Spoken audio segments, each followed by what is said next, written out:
Welcome to the Arts Access Florida podcast. I'm your host, Malika Hollist. This podcast supports the art nonprofits and artists around us. We strive to amplify different voices in our community by creating a space for conversation, education, and connection.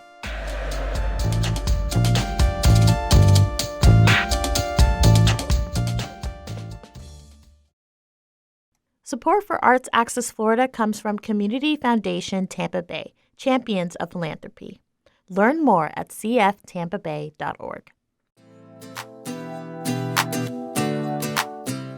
Today on the podcast, we have Hannah Sam, a senior film and media arts major at the University of Tampa.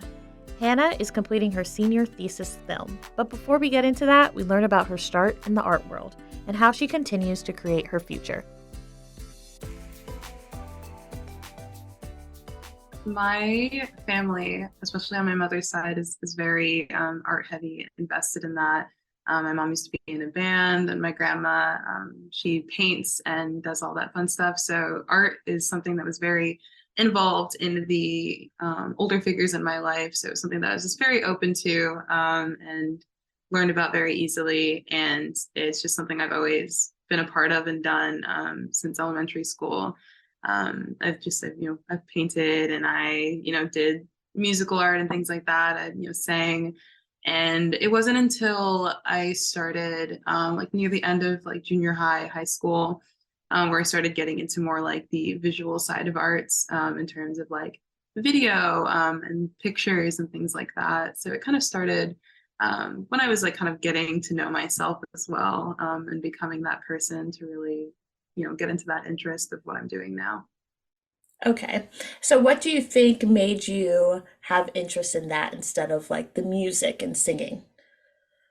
I will always love music and singing in my heart, but it was more of a hobby. I just loved films, and the beginning of getting into, wanting to major in it just started from seeing the dedicated craft of people behind the scenes on films like that. I think the one that I watched that really just, took me aback in awe was when I watched behind the scenes of Charlie and the Chocolate Factory with Johnny Depp, that one. And there's like a 30-minute like BTS video on YouTube that I watched, and I was just like fascinated to see how much of that film was like practical, and seeing like, I mean, that whole like ship that they had, that they were on the Chocolate River, was actually sized that way, and they were like, it was like controlled by a mini version of it, and I thought it was so cool, and seeing the whole set of that entire like candy world and how the actors actually got to be there.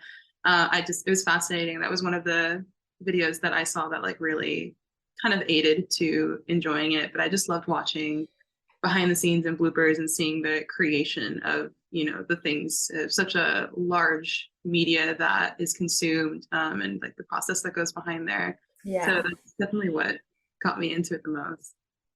Okay. So now that you're at the University of Tampa, you mentioned that you tried your best to put yourself in as many roles in filmmaking as possible.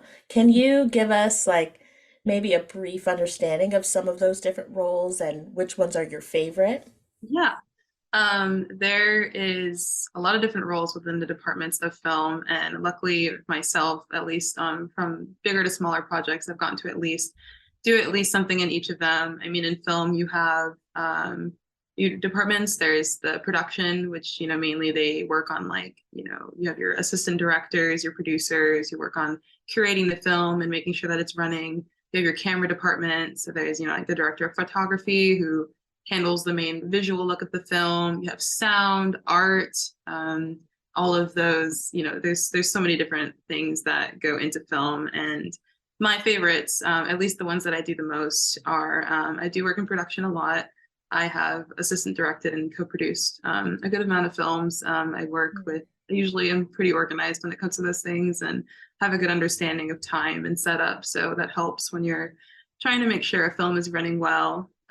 Probably the department that I work in the most would most likely be camera. I've had the amazing chance to be the director of photography of my own films and other films that people have worked on in other senior seminars and projects. And I do work in post a bit. I do a little bit of visual effects, so I do love editing and coloring, but those are kind of the big three for me. But I Mhm. do love and have a vested interest in like all the other departments, and I've done at least something in each of them. So yeah. What do you enjoy about cinematography? Because I always found when I was in school, I found the camera very intimidating. And I always was like, oh, someone else can do that part. Maybe I'll just direct or edit. So, what about the camera do you enjoy? I think that obviously there's a billion important parts to a film, but I think the visual aspect of a film is something that is so important and can be manipulated in so many different ways depending on the person. I mean, there are so many great, different types of cinematography skills and people who manipulate the way that things look based off choice or meaning. And I think that having that ability to kind of curate that craft to your own type of style and characteristic and adapt it to a meaning of a piece or script is what I enjoy and what I think is so fascinating. I mean, for the things that I've been able to DP, I feel like I never do anything the same. And I feel like each project, depending on what it is a different experience and learning process for myself. I mean, I did a musical last semester, and the way that the camera moves and how I process that was completely different than a film that I just did recently, which is like this kind of almost like heuristic drama where this girl's being followed, and the way that I place angles and things like that is a completely different vibes than a musical. And in terms of lighting and that whole aspect as well. So I think that it's almost like just kind of painting a picture through a camera, and you can really have fun with it and choose to manipulate it in a way that you feel like represents the way that your visual style is interpreting a piece. And I think that's probably one of what I enjoy most about it for sure. Do you have any inspiration? Like, are there some cinematographers whose work you really enjoy? Yeah, I it was more like looks of films that I really enjoy.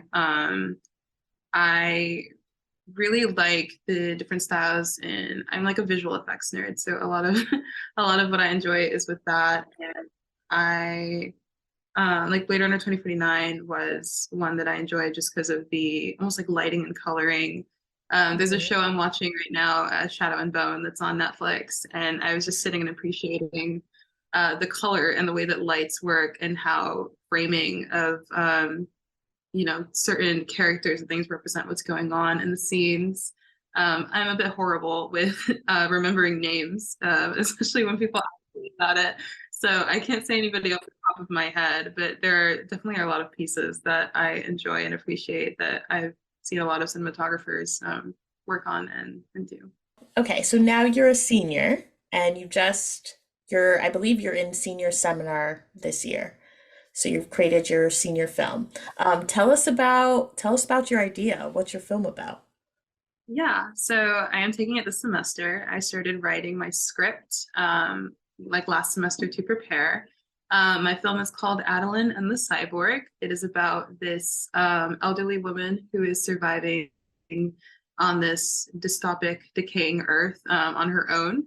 And this cyborg crashes on her doorstep, and it's a piece that kind of just touches on the humanity between these two very different characters, and is just kind of a visual, like minimal dialogue piece that just discovers um, how these two characters, form a relationship with one another. And he reminds her of her son that she lost in the past, and to him, she's this only taste of what Earth was.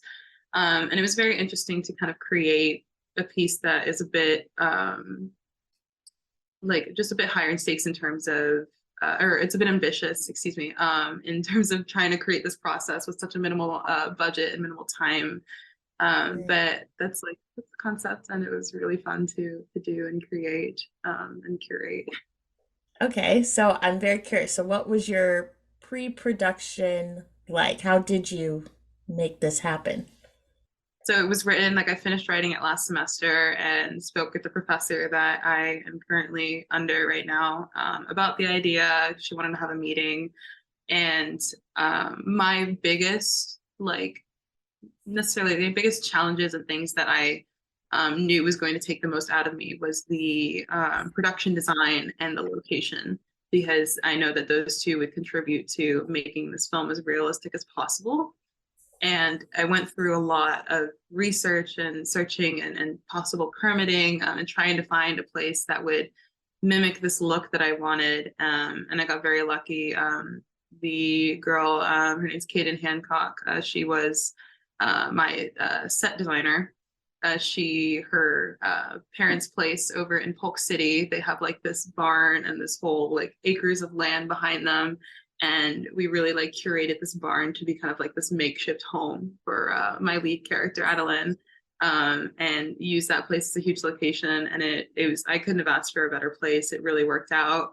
And my production designer, her name's Penelope Vaughn, we worked together a lot to kind of create um, the realism of this world and thrifting and all of that. I did a lot of new things for myself. I ordered some skeletons online and corpsed them for the first time, and that was really fun.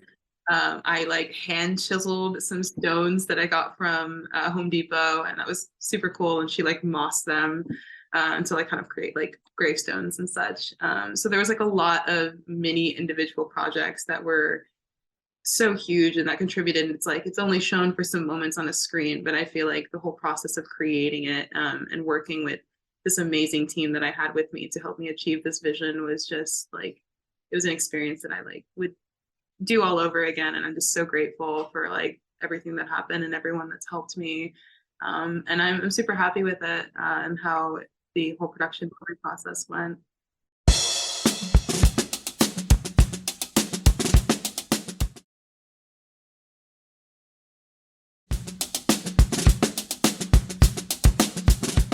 So, what were some of the challenges and some of the wins you had during the shoot?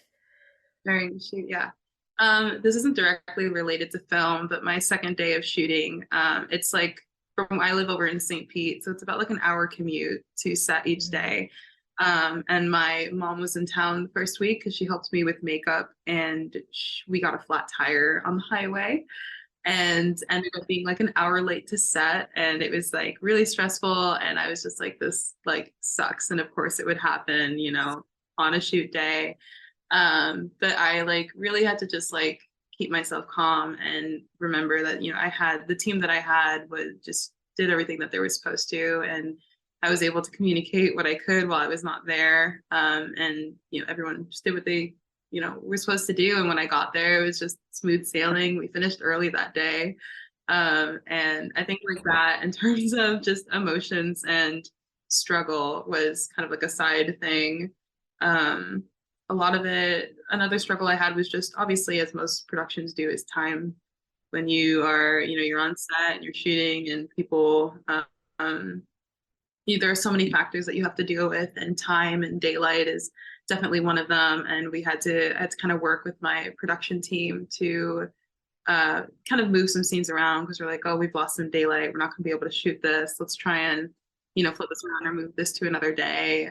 So that was like some things that was a struggle, and just to get done and curated. But and some wins. Something that I knew was going to be hard for me and that I worried about a lot was there's a scene that me and my performance slash director's assistant choreographed where the cyborg speaks to his other, like his kind of family members, I guess you could say, through hand movements. And we choreographed it ourselves because we didn't think it would be possible for like cyborgs from another world, you know, speaking ASL. So we worked on, you know, making that and having it taught in a very short time period because there were some actor conflicts and some people had to cancel and just make sure it was done and getting finalized. And that was like a struggle, but I think that's what one of the most things that I feel accomplished about the most because it went super well. It was the very last scene that we filmed out of the entire production, and it was the one I was super stressed out about the whole time because it was, you know, the Mhm. final one, and I was like, oh God, it's like, you know, we're getting Gotta be there. right. Uh, yeah, Yeah. but the actors did amazing, and it looked great, and you know, we worked through, and everybody was super accommodating, and willing to go through it and get it done. And it worked and it got together and the choreography landed and it made sense and it was good. It was probably one of the bigger accomplishments of my piece. So you talk a lot about having a team. Do you mind touching on like why you think it's so important to kind of assemble the right team, especially in projects like this? Well, in the film industry, the majority of these, sets and the way that these work is that it's a group of people creating something, and it's so important that when you have someone as a part of a team and a part of a crew that that person and that job that is that person is assigned to is accomplished and that you can entrust them to do it. And for me personally, I knew that for my film it was going to have a lot of moving parts and I wanted to have people that I could trust and make sure I had certain roles assigned so that it would not only lessen the stress on myself but have other people do the jobs and have the experience and just to work together and curate it. And I think that having the roles and people that I did on my film is what helped it move so smoothly and help everyone, pull their own weight and work together.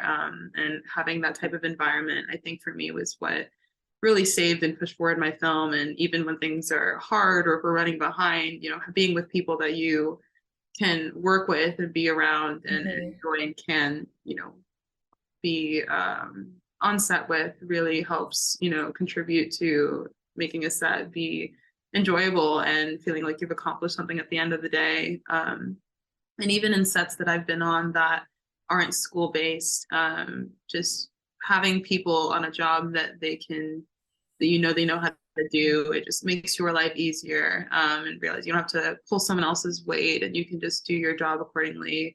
And all those moving parts are just moving because everybody does what they need to do. And I just think that's extremely important and it helps with relationships. And this whole industry is really based on networking. And I think that Yeah. the more people you work with is the more people you know. And because you know that person, they know somebody else. And I think that that's really important and it really helps, grow and push you forward in the direction that you want to go in this type of job and in this type of world. Yeah, I agree. I feel like filmmaking is one of those careers that's really team based. And if you can't work in a team or you don't find the right team, then you might not get as great of a product as you would like. But when you get the right people together, you can create something really magical. Yeah. So that's awesome. So now that you're in post production, how is that going? It's going good. I recently the way that our class is formatted is that we like kind of present like you start with dailies and your assembly edit and you go to rough cut, your fine cut, and then final. So I presented my dailies after like the week of shooting. And it was kind of cool just to see everything and show the class of what the behind the scenes of this production looks like when the camera's not rolling or right before it's rolling. I've got to look over my footage, see it with some color on it. I really just have an assembly edit down. I'm moving into the rough cut phase, but it's looking great. I'm super happy with everything since I directed and DP'd, so I had a pretty good amount of control of what's being seen on screen. And I enjoy it. I'm working in DaVinci. That is my editing software of choice for this project. And yeah, it's going pretty great. I'm excited to get it to its final Good. point. Good. Yeah, good luck. What are you hoping to do in your future? You're going to be graduating soon. Do you have any like ideas or plans for yourself that you're hoping to accomplish? Yeah, I mean, right now, once I graduate, I'll still be in the area because I'll be on a lease. So I plan to continue working. I've already had the fortunate opportunity to work. I do freelancing a bit already, and I've worked on some features as they come into town. So I know at least that I would love to plan and do that. I've got to meet some great people who I know work in certain places like Georgia and LA, who have been like, like if you need work or whichever, talk to one of us. So I hope to kind of continue the talents and like what I've learned and what I've been working as, which so far on sets it's been in camera, which I do enjoy. I just want to, kind of just get my name out there and continue working. Yeah. I kind of miss, being with a bunch of talented and amazing other people on these type of sets and having these huge accomplishments of pieces that that I've been able to work on. So I know that I at least want to continue and work there. I'm not exactly sure where I want to go yet in terms of if I'm leaving. I think I probably won't stay in Florida since Florida is not the best for film incentive, but Mhm. I'll see where it goes. I know that I love the departments that I've worked in, and I would love to continue it. And hopefully all goes well and we can just get somewhere. Awesome. Okay. So, last question I have is, would you mind giving some advice to other film students that you know who are maybe freshmen and aren't sure where it's going, or other, younger people who aren't sure where their next path is? What's some advice you give them if they want to work in art or work in film? Yeah, I think one of the biggest things that it took me a while to understand and realize until I really interacted with other college students and other people is that everybody works on their own pace. And I didn't even realize that I wanted to really go into film and major in it until like my junior or senior year of high school. And I think just whatever it is that you want to do and accomplish, you just do it on your own time. The amount of time it takes someone else to do something that you want to do is completely different. And I think that as long as you're true to what you want to do and what you believe, and as long as you're happy doing what you want to accomplish, that's all that really matters. And you should prioritize that and not focus on the, strengths or the way that other people do things. And it's just yourself that matters. And it took me a while to learn that and just realizing the different levels of where people are at. When I was a freshman, I was like, oh, this person can do this and this person can do this. And Mhm. like, I don't even know what that is. And all it really took was just time and dedication. And I look back at that, I'm like, oh, like I know what that is. Or, oh, I'm the person, telling other people how things work. So I think that really just stay true to yourself. And if there's something you want to learn, just take the time and learn it. Or if there's something you want to do, take the time and do it, because now is the time where you have the opportunity to do that. I think college should take advantage of the resources and the chances that you have around you and really utilize it and learn it while you're here, and just strive for what you wish to accomplish and achieve. Great, thank you. Great advice. Great advice for me as well. I'll remember that for myself next time I want to try something. Awesome. Okay, well, thank you so much for being a part of this, Hannah. Is there anything else you want to add or that I didn't ask that you'd like to say? My film will be screening. There's the senior showcase that will be May 1st. That Okay. is every senior film that is in this class. So that will be at the Charlene A. Gordon Theater at the Furman Center of the Arts. Okay. I believe it's screened at 7 p.m. The Black Box Film Festival is also an amazing screening program for all students at UT who submit something. It's juried and it's selected by an alumni committee, and it's really cool to see the different kinds of work that people present. I plan to submit my film. I'm not sure if it'll be selected, but hopefully. So even if it's not, I think that if somebody wants to go and attend that, there's definitely going to be some amazing work that's chosen for there. And those are our two big screenings at UT. So if anybody wants to go kind of see some of the work that happens over here, those are great places to see it. Awesome. Great. Well, thank you so much for doing this. Thanks again to Hannah for being a part of this podcast episode. You can see her film, Adeline and the Cyborg, and the rest of the senior seminar thesis films on May 1st at the University of Tampa's Furman Center of the Arts. Thank you for listening. Learn more about our guests in the show notes. Follow us on any social platform by searching Arts Access Florida or on our website, artsAXISFL.org. We are a product of WUSF Public Media and sponsored by Community Foundation Tampa Bay and Gobioff Foundation. Copyright 2023, WUSF Public Media.